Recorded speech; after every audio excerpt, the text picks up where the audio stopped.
Dahil daw sa anting-anting, kaya di umano'y himalang hindi nagalusan ang braso ng mamang ito. Miyembro sila ng grupong Guardians. Nakilala namin si Mang Boy, ang kinikilalang supremo o leader ng Guardians. Ang Guardians ay nagsimula bilang isang samahan sa loob ng mga sundalo at ito ay ang mga sundalong medyo pinaglalaban ng kanilang mga benepisyo, kanilang mga karapatan bilang sundalo dahil sa kanilang palagay ay medyo disadvantage din sila. Sinasabak sila sa gera pero napapahamak sila, wala silang proteksyon. At ito kumalat hindi lang sa mga sundalo kundi sa mga kapulisan. Later on, nagre-recruit na rin sila labas ng military.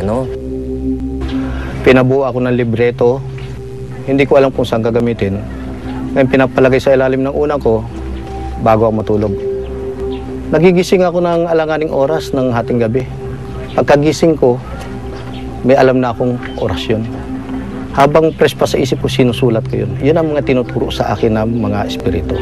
Salitang Hebro, may salitang Latin, Aramaic at Grego.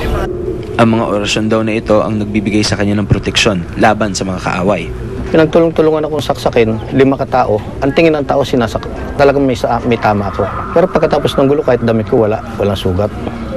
Ginagamit din niya ang orasyon para magkaroon ng karga o kapangyarihan ang mga tattoo niya sa katawan. Ito'y Hebrew karakter.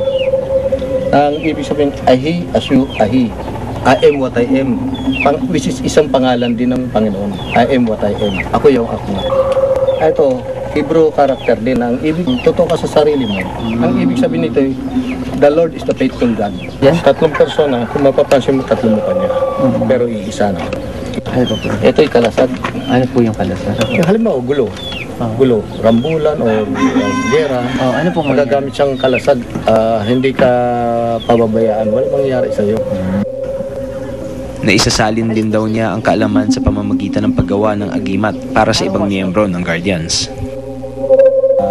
Paglaban sa kasamaan, kapamakan. Kung mapapansin niyo, meron din siyang orasyon sa likod. May in-engrave ako na orasyon.